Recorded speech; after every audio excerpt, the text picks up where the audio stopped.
This is how I made $1,736 this week day trading Nasdaq. Sorry for the lighting, it's gonna get fixed. It's just black screen right now, so the lighting is not that good. It will get fixed soon. But as you guys can see here, took a trade on Wednesday, won.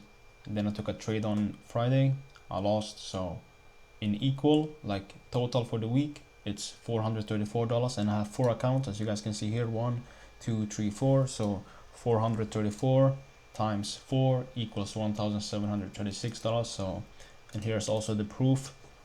Now the lighting should be good, and here's also the proof of the trade that I took. I also posted this live trades on my channel, so you guys can check out the live trades on my channel.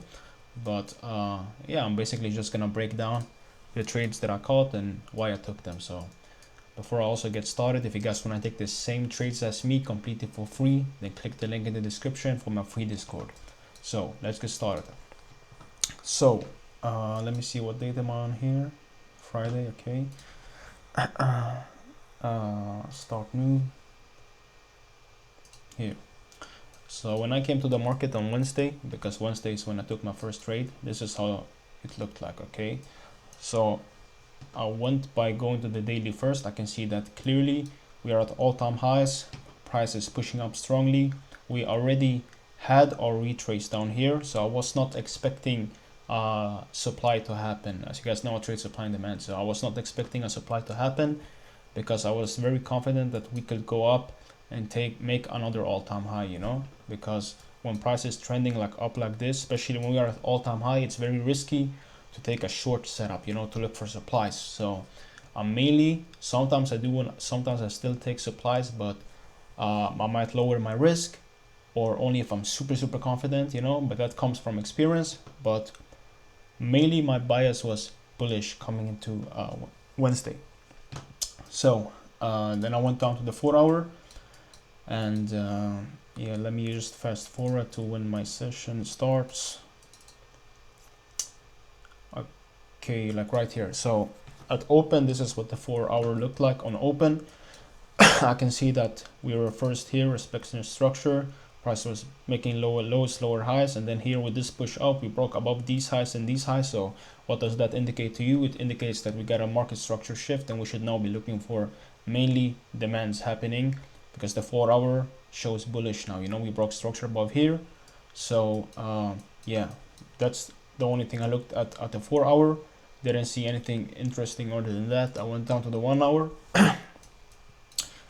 And at the 1 hour, I could see that, okay, we're still pushing up here a little bit. I didn't like that we took out, I didn't like that we had bearish structure here, but you know, that could be, we are still bullish on the 4 hour. So this all here can be liquidity that we take out just to push up again. So really this here didn't bother me. I'm still bullish.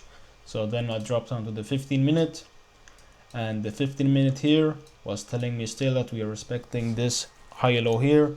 And then here, this is 15 minutes after open, price push down and still respect the high low that we created here. So everything is still telling me bullish. Okay, so then I went down to the 1 minute, and as you guys can see here, I didn't have any, this was open right here, this push here was open, and I didn't have any setup right there. Price was just consolidating, as you guys can see here, just consolidation this week, almost all the time after open. This and last week also, it has a couple of candles going up, a couple of candles going down, and then just consolidation the whole time. So but anyways, so 1 minute so far is not telling me a lot, so I kept going. And then here, this is when I saw my demand happening. If you guys don't know how I draw my zones, I have already 2 videos on how I draw them. They are also in the Discord, so you guys can join the free Discord in the description. I have a strategy tab where I put the 2 videos there. You guys can see it and ask me anything you want. So anyways, I got my demand right here. So all I waited for price now is to go back and tap my demand, you know. And also here we took out the liquidity here, went up, created a new structure, and this low here failed to break beneath this low here. So still more indication that we are bullish, you know.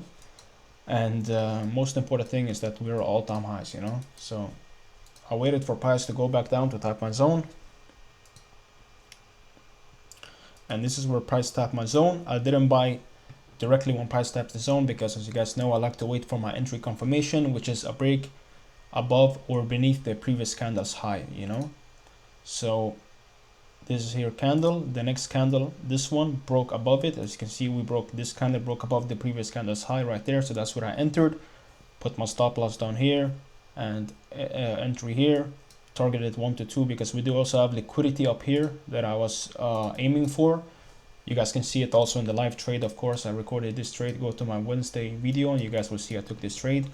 Yeah, and then the rest is history, bro. We just trended up. This was clean price action, and this even ran like the whole day, bro. This ran the whole day. But yeah, you don't have to catch all the moves, you know. You're never gonna know if price is gonna do all of this. For all we know, is price could have went here, took the liquidity, and then ended up dropping, you know. So there's many ways to go about it. Either you can close your whole position right here, which is what I did, or you can close like 50% of your position, move stops to break even, and let the rest of the trade run, which is what you can also do, you know. But me, I like to just get out here because this was a strong liquidity point right here, so I just decided to exit my whole position, you know. So this was the trade that I caught, and as you guys can see here, it's right here, 645 times 4. So of this trade I made $2,568. So that was Wednesday's trade. So let's remove this and let me explain Friday's trade, which was a loss.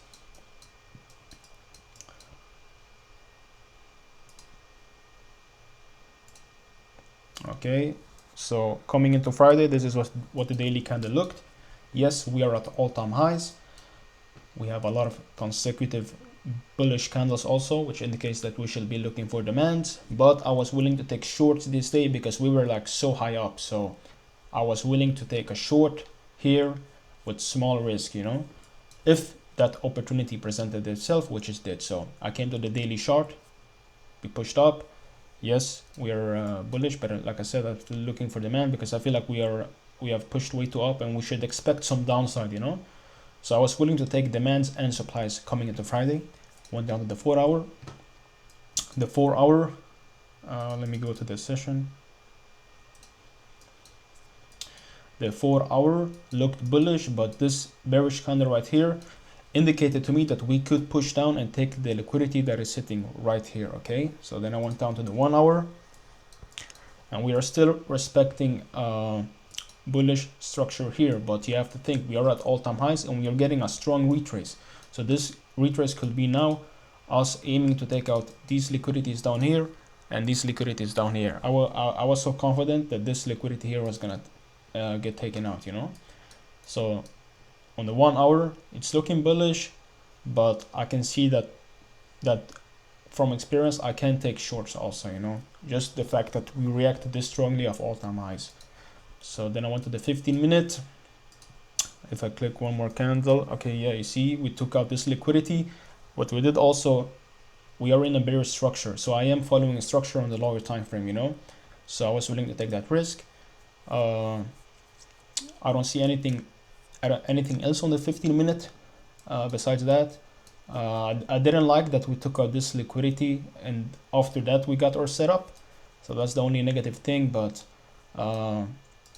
yeah, you know, sometimes, a lot of the times when Nasdaq chooses a way to go, it will usually go there for the rest of the day, you know. So when I saw us here is open, where is open right here, we were consolidating and then price dropped strongly. I had this supply here marked up, but the price never came to that supply. We just kept dropping, and then here is when I had my other supply. Okay, so like I mentioned before, I didn't like that we took out already this liquidity because I was aiming for, I thought that we could, with this candle like right here, I thought like this candle now we could get a push up to this supply right here, and then I could take a short to target this liquidity down here. But for the market doesn't give you what you want all the time, you know. So but I did see this, which made me confident because we still have more liquidity down there. I didn't like that we had dropped this much, but I was willing to take that risk using small leverage, you know, small contract size. Waited for my entry confirmation, and right here is when I got it. I took the entry. We were running in profit here. I think the 1 to 1 almost got tapped. Yeah, the 1-to-1 almost got tapped, but yeah, then it ended up just reversing, hitting the stop loss, and then just end up just consolidating right here, and yeah, basically consolidating the whole day also up here. So I just got caught up here with the consolidation, but the setup was there, so I had to take it. Yeah, and here's the me taking the trade. I also posted this live trade also on my channel. Lost $205. As you guys can see, risk management is key. You saw how I only lost $200 on this trade, and then I made 645 on this trade. This means like I have like, if I lose 3 trades, that will be like me winning 1 trade. Get what I mean? So risk management is key, man. That's all I have to say. So that was the 2 trades that I took this week that ended me at plus $1,730. Yeah, bro, that was just the 2 trades that I caught this week. Was been pretty slow, but that was also due to the fact that the government shut down, and the news has been changing a lot. This was supposed to be NFP week, but they even changed the news. So NFP is now next week. That's if they don't even change the news again next week. So we will see about that. But I made $1,730 this week, so I'm gonna take that. And yeah, I'm active in the Discord. If you guys want to join it, completely for free. Link in the description. I call out my trades sometimes, and you guys can ask me anything you want there, completely for free. Other than that, I hope you had a good trading week. Comment down below how your trading week went. You know, did you have a profitable week? Did you have a bad week? Did you do anything wrong? What did you do correct? What can you improve? Let me know in the comment section below, and I'll see you guys next week. Hopefully next week we can get some better price action, but 1,730 for the week, still good. Yeah, I'll see you guys in the Discord, man. Peace out.